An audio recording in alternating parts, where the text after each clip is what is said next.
Men from Tennessee served on both sides during the Civil War.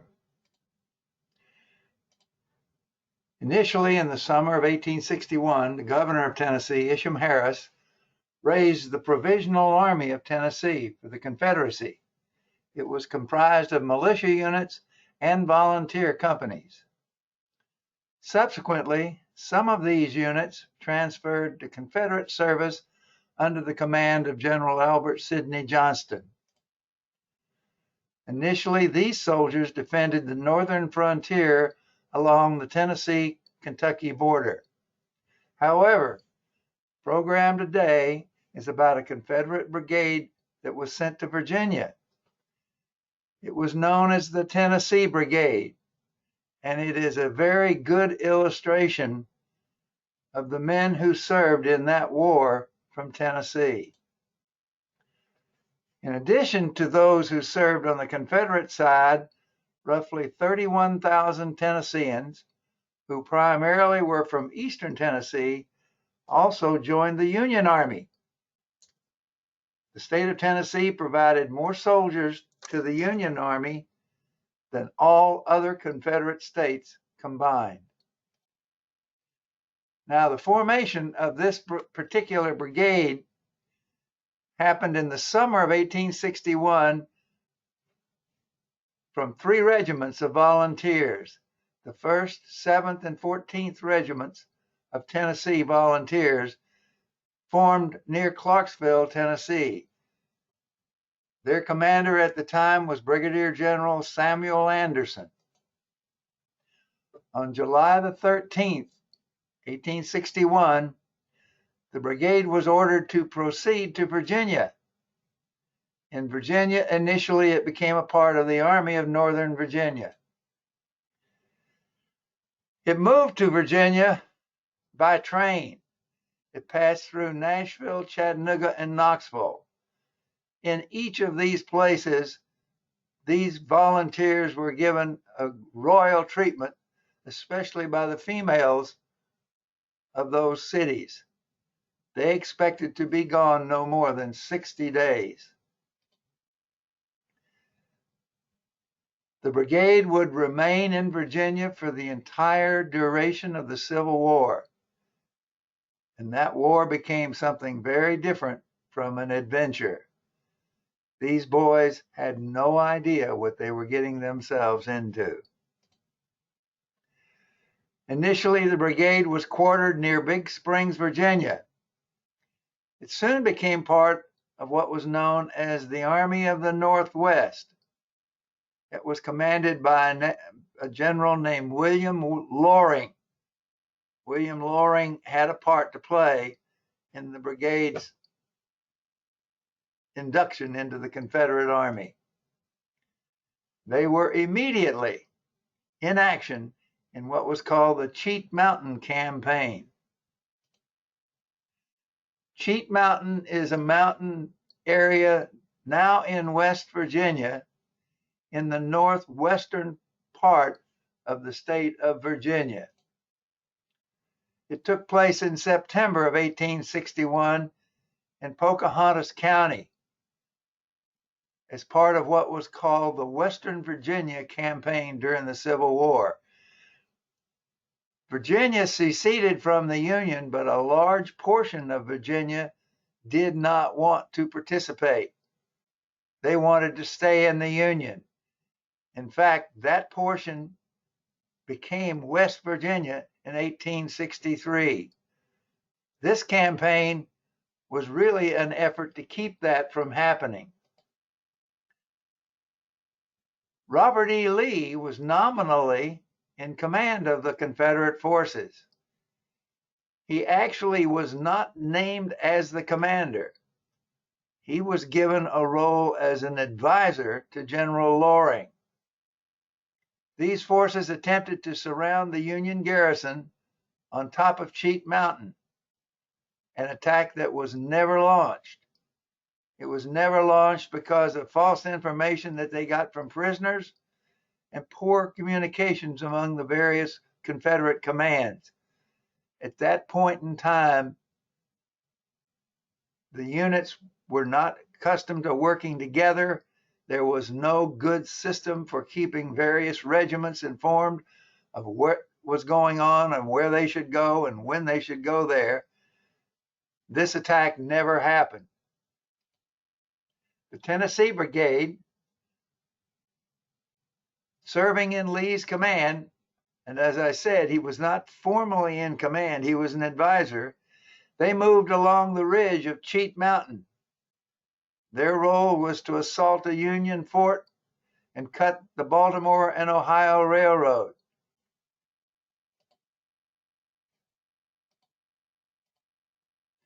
The attack was a failure. In fact, it never actually happened. There were miserable weather conditions. Winter sleet, rain, and snow deterred them and slowed them down. And as I said, communications between the various units were very poor. They called off the attack. The brigade then returned to camp at a place called Valley Mountain, up in this area here. Next, they were involved in something called the Kanawha Valley Campaign. That same month, Loring was also leading a campaign that briefly established Confederate control of the Kanawha Valley in Western Virginia. The Tennessee Brigade returned to Loring's command, which was now in jeopardy in the Kanawha Valley. In other words, they were out on a limb. Loring's command, the Union Army almost had them trapped, and the Tennessee Brigade was brought to Loring's command to help him.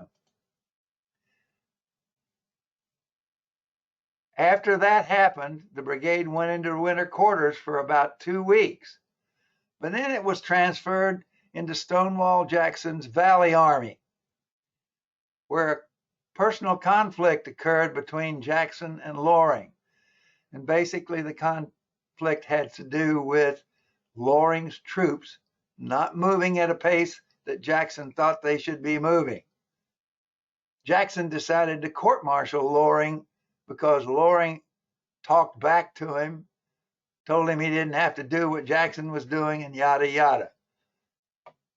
That was not the only conflict that Jackson got into, and that was not the only subordinate that he tried to court-martial. Jackson was not someone to suffer fools lightly. Jackson then threatened to resign. He sent a letter to Jefferson Davis saying, if you don't do something about this, I'm going to leave the Army and go back to VMI. The Tennessee Brigade was a pawn in their haggling. And after much political maneuvering, one regiment, the 1st Tennessee Regiment, was sent back to Tennessee. It fought then in the major battles in the Western Theater. It's not too hard to assume, and I could not find any information one way or the other why this particular regiment was sent back. This is the 1st Tennessee Regiment, but a guess would be that's where the problems were that Loring and Jackson were fighting about. Then the Tennessee Brigade was detached from Jackson's army, and a unit called the 1st Confederate Regiment. That was actually formed in Tennessee before Tennessee seceded, replaced the 1st Tennessee Regiment. The brigade then was returned to the Army of Northern Virginia. As of this time, it had seen no serious combat. The brigade entered winter encampment near Fredericksburg. Now, what was winter encampment like in the winter of 1862? It would be the first of 3 winter encampments for the brigade.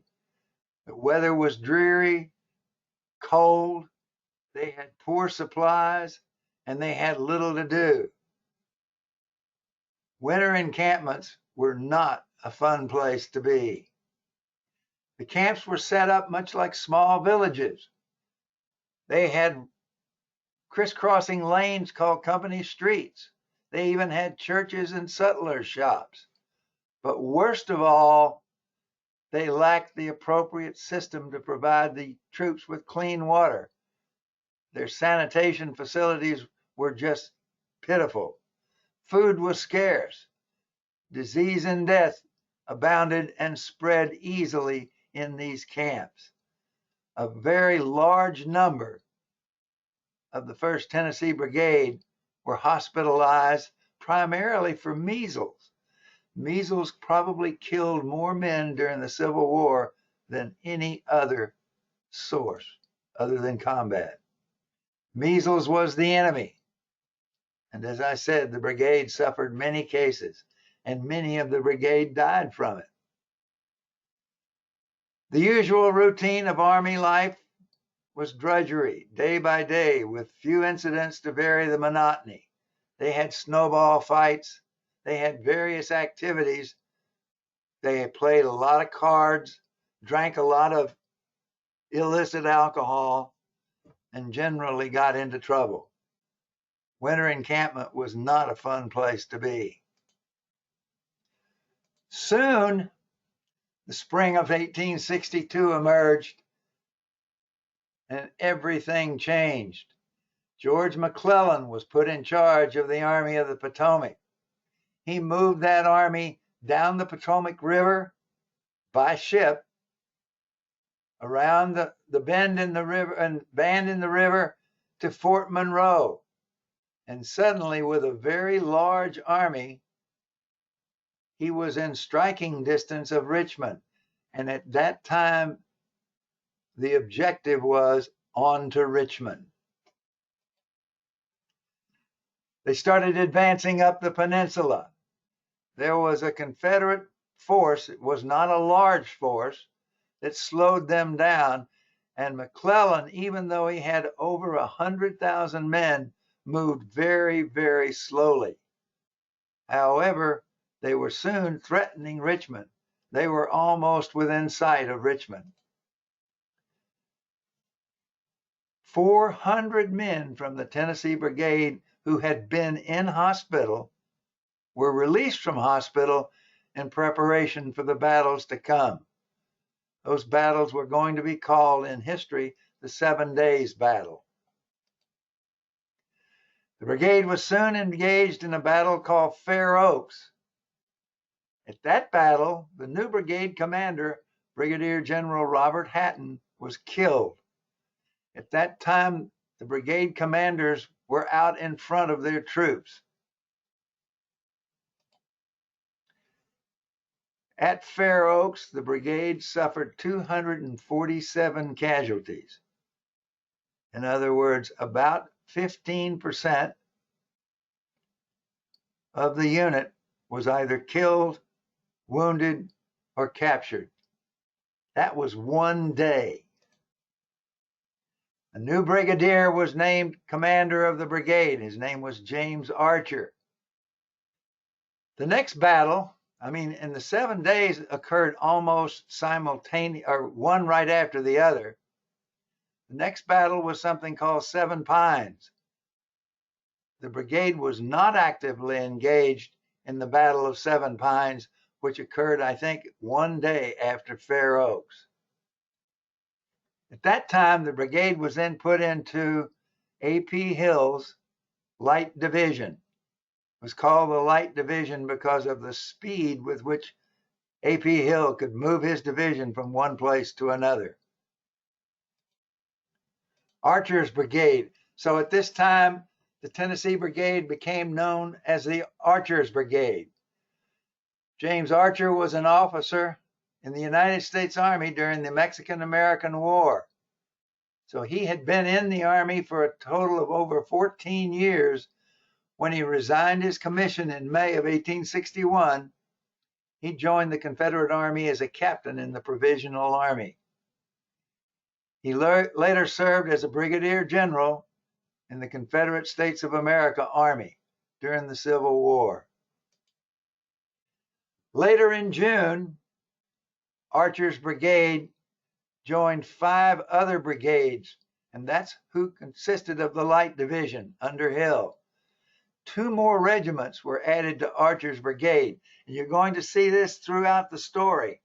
what started as 3 regiments of about 350 to 400 men each.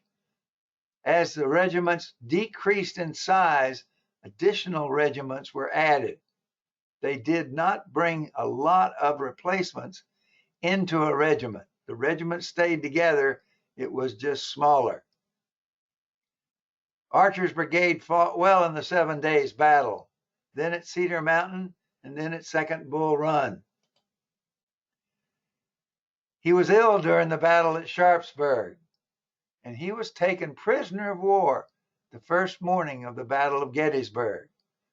We'll get to Gettysburg later on in the program.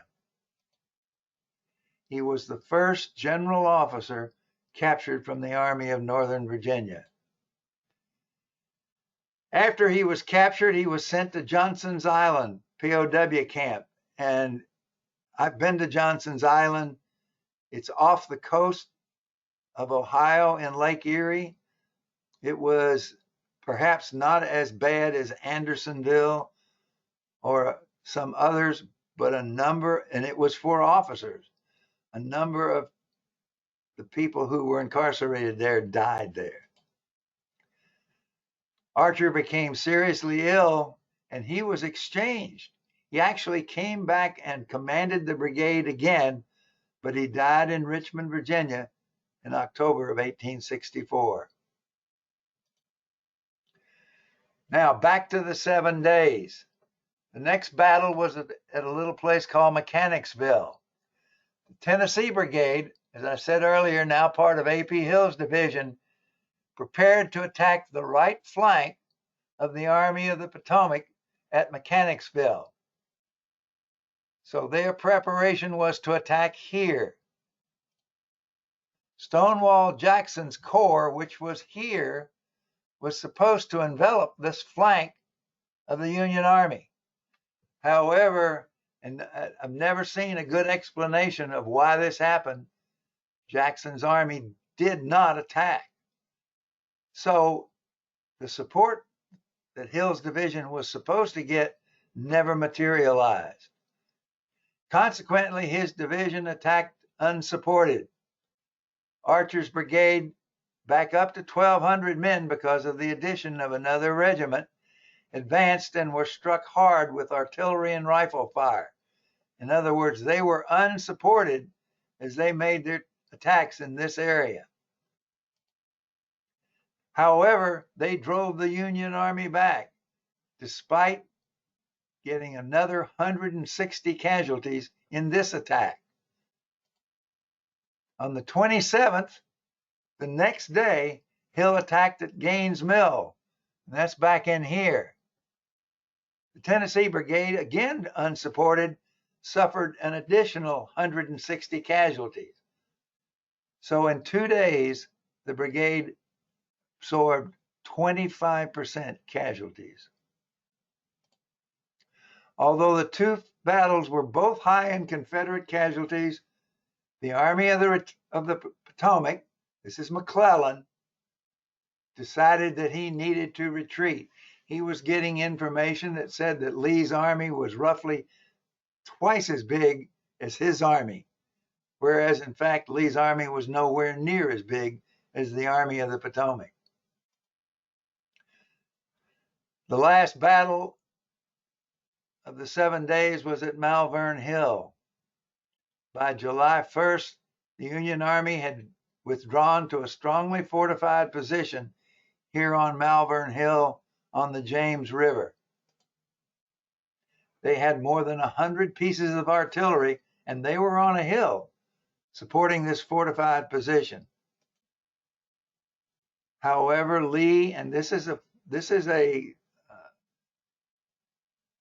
prelude to what he was going to do every time he was in this position, he decided on a final decisive attack, and his intent was to scatter the Army of the Potomac. He ordered another frontal assault on Malvern Hill. D.H. Hill's division was at the center of the assault, not A.P. Hill's. They suffered tremendous casualties. Hill's division, which had already suffered such casualties in the whole 7 days, was in reserve and the Tennessee Brigade was not involved in the Malvern Hill assault. Following this engagement, the Army of the Potomac withdrew from the peninsula, down the James River, down to the Chesapeake, and back to the Washington area. Strategically, Lee defeated the Army of the Potomac. Tactically, he suffered huge casualties in order to do so. The Tennessee Brigade then withdrew to the Richmond area. Cedar Mountain, almost immediately, there was squabbling between A.P. Hill and James Longstreet. Longstreet was the corps commander. I don't know what this particular squabbling was about between Hill and Longstreet, but it almost resulted in a duel. As a result, Hill was moved from Longstreet's corps to Stonewall Jackson's corps. Archers Brigade, now supplemented with another regiment from Georgia, and Hill's division was attached to Stonewall Jackson, and they would serve with Jackson until his death. The brigade was then taken by train to Gordonsville, Virginia, and by August the 9th, they came upon a battle already in progress at Cedar Mountain. Jackson was moving up the shadow of the Blue Ridge Mountains, trying to outflank the Union Army. He ran into a group here at Cedar Mountain, and he was not doing well. In its early stage, Jackson was actually losing. He had been over aggressive, and he was in danger of losing his command until Hill's troops came on the ground. The timely arrival of Hill's division, especially Archers Brigade, on the left flank here, turned the right flank of the Union force, and that altered the battle. Jackson's forces then drove Banks from the field, and it was a Confederate victory. It did not start out that way. Second Manassas. Jackson continued to move north towards Manassas Junction. At Manassas Junction, he was around the Union Army. He was around Pope's army. He captured a vast Union supply depot at Manassas. And if you remember, Manassas is also the name of Bull Run. The Tennessee Brigade was engaged with several small Union units before they formed a defensive line along an abandoned roadbed here at 2nd Manassas. I've been out along that roadbed, just walked along this area one day by myself. The Manassas battlefield today is really concentrated on the first battle of Bull Run, not on the second battle. But this roadbed was a very interesting place to walk and think about what happened there. On August the 28th, they saw a Union unit going this way to their front. Instead of letting the Union unit go, they started firing at them. This is Jackson's corps, not all of Lee's army, just Jackson's corps. This was all of Pope's army. A battle began. On the 29th, the Federal forces attacked this abandoned railroad cut. They almost overwhelmed the Confederates there. I've heard stories that at one point in time, the units along this line were running out of ammunition and were actually throwing rocks at the Union forces coming against them. However, the line held. And then on the 30th, Longstreet's corps arrived on the battlefield. Unbeknownst to Pope, the nature of the battle changed. All of a sudden, going from a defensive position in here, with Lee's whole army on the field, the Southern Army went on the offensive. The entire Confederate line attacked. They drove the Union forces from the field.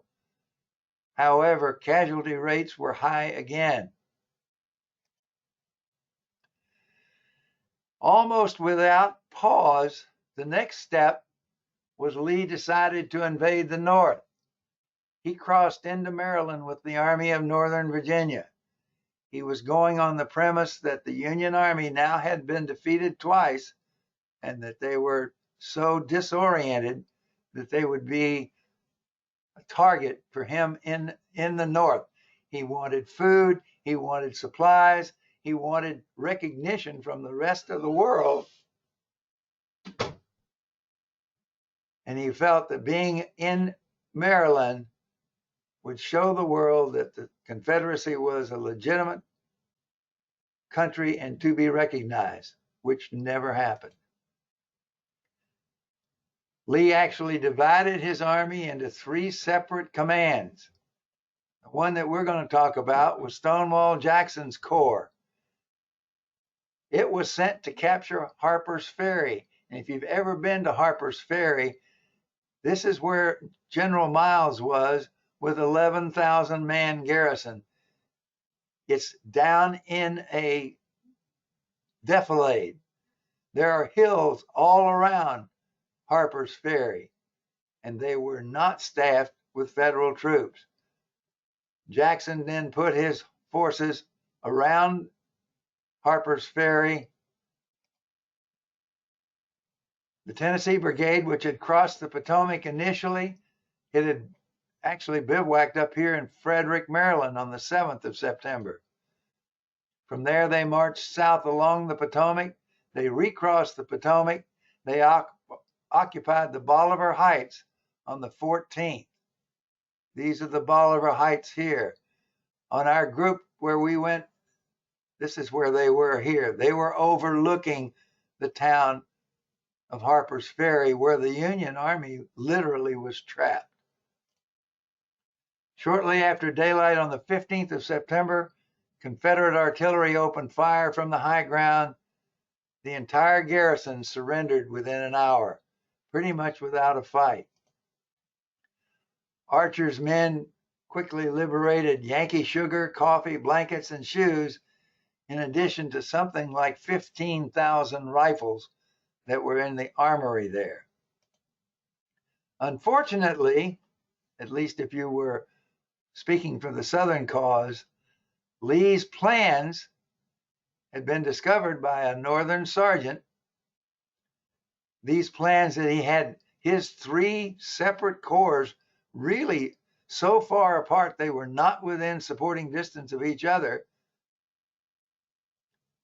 McClellan then brought his forces from the right-hand side of this map towards Sharpsburg, Maryland, on a creek called Antietam. The Battle of Antietam.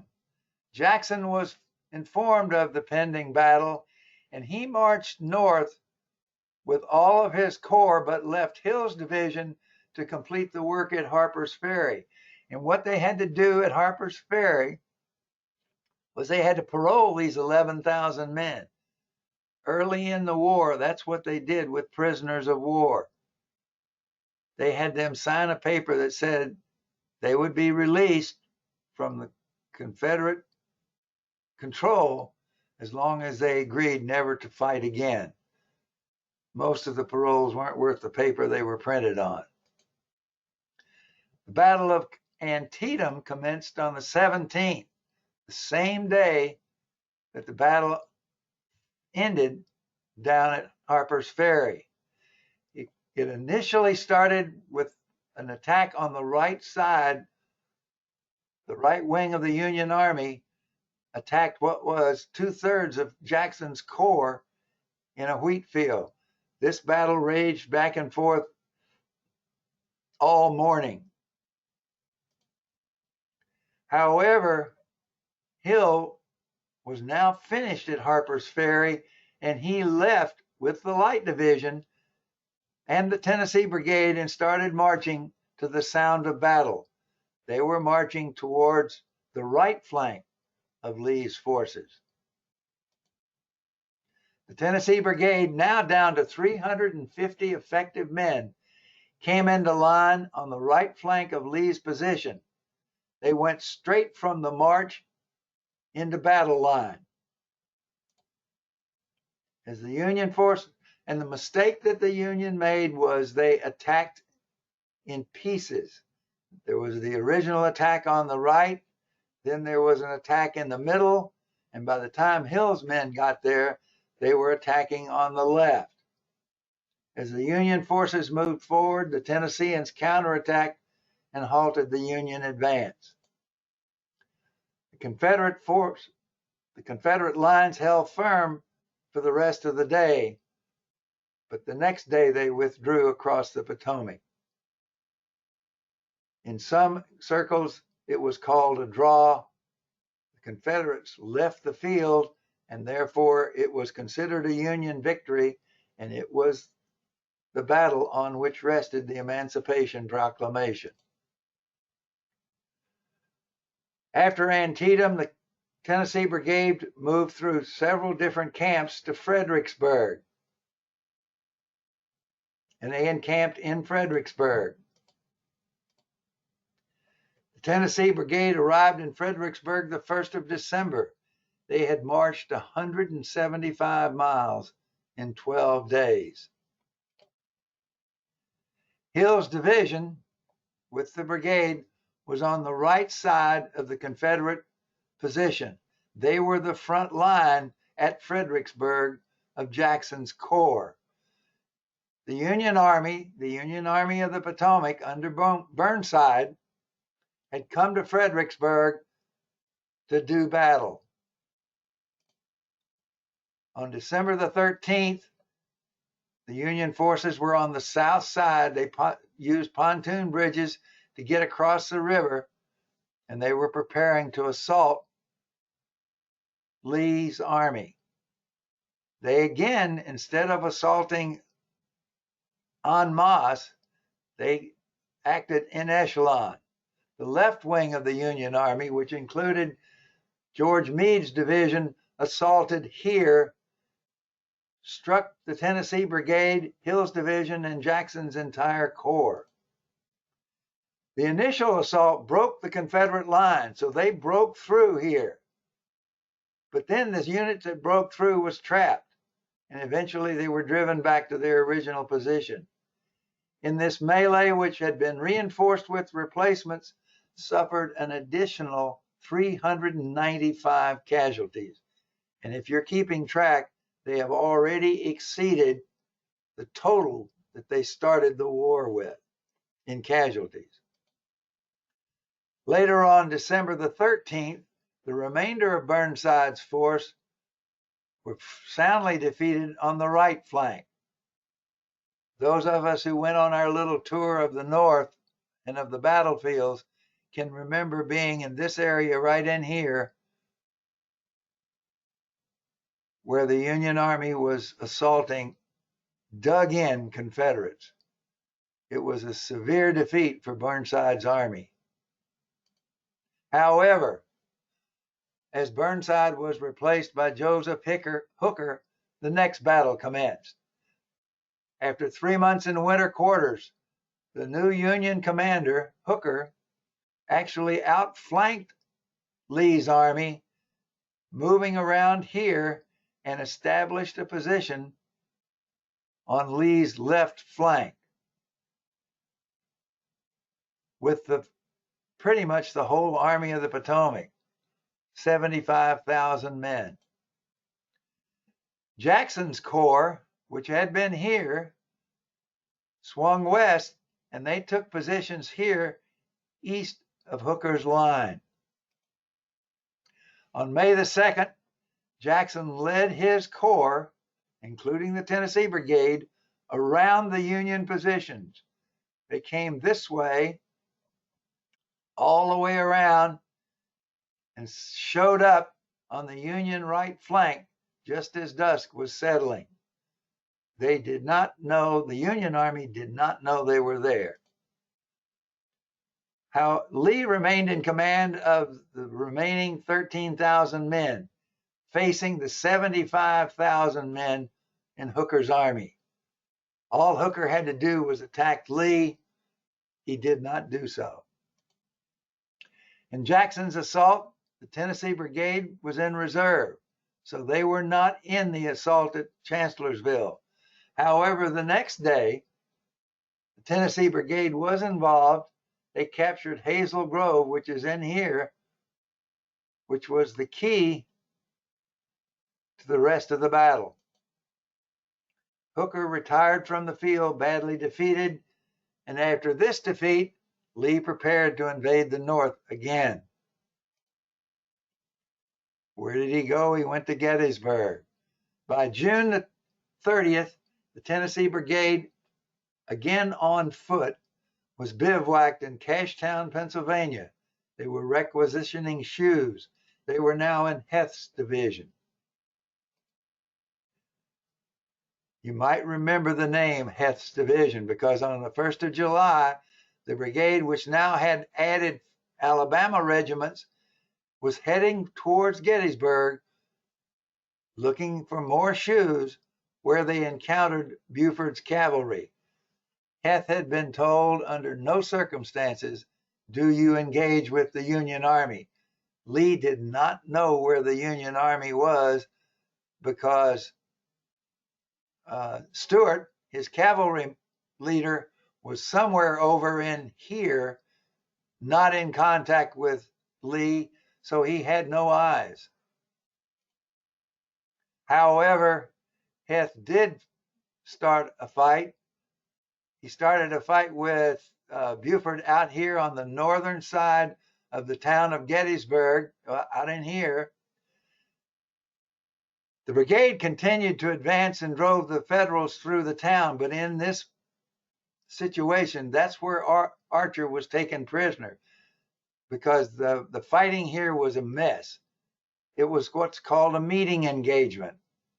There was not any plan for what took place, and as units arrived on the field, they were thrown into the battle. On day 2, the brigade was in reserve.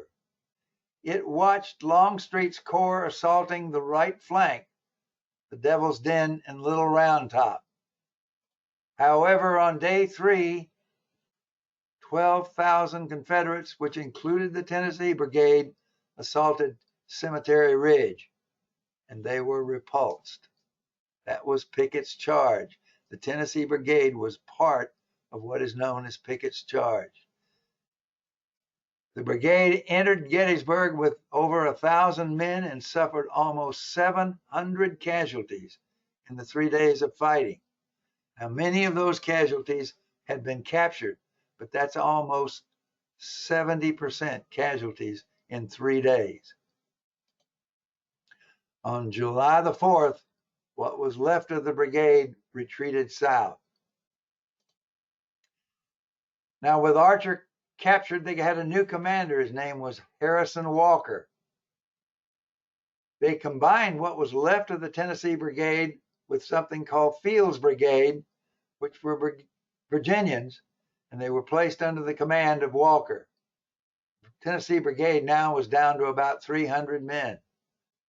Walker was a Virginian. He had graduated from West Point in 1853, served in the U.S. Army for 8 years. On July the 1st, he was promoted to brigadier general, so I think he was either 29 or 30 years old when he was made a general officer. After the Gettysburg campaign, he was assigned to Heth's division, 3rd Corps of the Army of Northern Virginia. He initially commanded Heth's former brigade and then Archers Brigade as well. He was wounded twice during the war. He lost his foot at the Battle of Spotsylvania, and I'm going to talk about Spotsylvania in a minute. What followed Gettysburg? For the remainder of 63 and early 64, the Tennessee Brigade was involved in several small actions, but few of them were considered significant enough to be labeled as battles during the Civil War. They spent the winter near Orange Courthouse, were subsequently moved out to the Shenandoah Valley. They were not in combat in the Shenandoah, and then they were brought back in with the Army of Northern Virginia. In May of 1864, Grant, now in charge, moved the Army of the Potomac south towards an area known as the Wilderness. Back from the valley, the Tennessee Brigade, now known as Walker's Brigade, was in place south of the Union force and dug in. So they were along in here. The brigade was assaulted repeatedly and repulsed the Union forces. They were struck again the next day, and this time they retreated. Had it not been for Longstreet's arrival on the field over here, this part of the Confederate Army would have been trapped and probably captured. Lee withdrew from the Wilderness, coming south, coming this way, trying to protect Richmond. Ordinarily, after a battle like this, the Union Army would have withdrawn, licked its wounds, reconstituted its units, and whatnot. Grant did not do that. Grant moved right along with Lee. We've been from the Wilderness to Spotsylvania. It's not very far. And they met again at Spotsylvania. On May the 9th, the Confederates were in the way of Grant's approach to Richmond. They immediately built earthworks here and around Spotsylvania Courthouse. The Tennessee Brigade was on the left flank, and the assaults began. The brigade was then shifted to the right flank, where Johnson's division had been devastated. So the initial part of the Spotsylvania action was here. Johnson's division was just torn to pieces.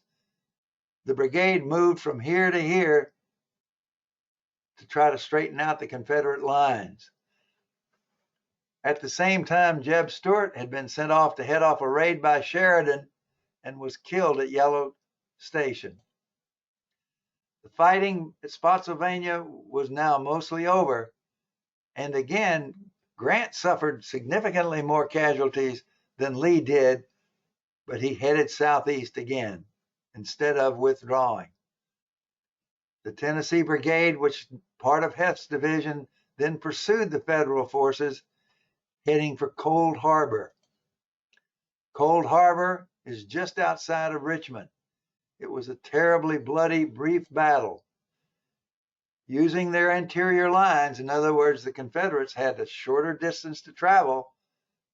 The Confederate Army had arrived there first and immediately erected earthworks along this line here. Richmond is right back here. The Tennessee Brigade was placed on the extreme left flank of the Confederate position. This position was about 6 miles in length. At 4:30 in the morning, the Army of the Potomac began its assault against the right flank of the Confederate line. The assaults quickly spread across the entire front. The Tennessee Brigade repulsed 2 attacks with heavy Federal losses. Grant withdrew, but again, instead of retreating, he headed south towards Petersburg. His objective was the railroad that was supplying Richmond. This railroad here came into Petersburg and then went up to Richmond. Following the bloodbath at Cold Harbor, the war now became one of entrenched fortifications. The Army of Northern Virginia retreated from Cold Harbor and formed a series of trenches around Petersburg, 10 miles of trenches. They intersected with the additional 20 miles of trenches that were around Richmond. So this was now the Confederate defensive position. The Tennessee Brigade moved to what became the right flank in here as General Archer, who had been captured, became ill, was exchanged by the Union Army. He returned to be in command of the brigade. There were a number of limited battles on this flank. The railroad remained open. Archer died in October and command passed to a general named McComb. The Tennessee Brigade, remember, it started out with those three Confederate regiments, the 1st, 7th, or Tennessee regiments, the 1st, 7th, and 14th. It now included the 17th, 23rd, 25th, 44th, and 63rd Tennessee regiments and the 2nd Maryland Battalion. So the brigade now had 8 different regiments. A regiment by this time was down to little more than 100 men. Appomattox, on April the 2nd, a Union attack broke through 2 regiments of the Tennessee Brigade. This breakthrough, and others just like it, there was a general attack along the Petersburg trenches, precipitated a withdrawal from Petersburg heading west. The Army of Northern Virginia, now down to about 25,000 men, headed west towards Lynchburg. They hoped to pick up supplies there, and then they would head south and join Joseph Johnston's army. The Union forces, however, also proceeded west, and they were south of the Confederates. And they got around the Confederates and actually blocked them before they could get to Lynchburg. There were several battles along this line of retreat. In each of those battles, more men were killed and nothing was accomplished. The Tennessee Brigade did not take part in any of these battles. On April the 9th, Lee, cut off from Lynchburg, surrendered to the Army of Northern Virginia. There were approximately 100 officers and men of the Tennessee Brigade left in the Army who were included in the surrender pardons in 1865. So 100 men out of the 1,200 that started, roughly. Conclusions. More than 1,250 young men left Tennessee in 1861 to serve the Confederacy. The brigade fought in every major battle in the Eastern Theater after Bull Run. They suffered more than 250% casualties in the ensuing 3.5 years. Many of the casualties were wounded or taken prisoner, and an unknown number of them eventually returned to Tennessee along with the 100 who were pardoned. Tennessee was the last state to withdraw from the Union in June of '61 and the first state to be readmitted in 1866. But this brigade is just an illustration of what happened to the young men in the Confederacy during the Civil War. Thank you.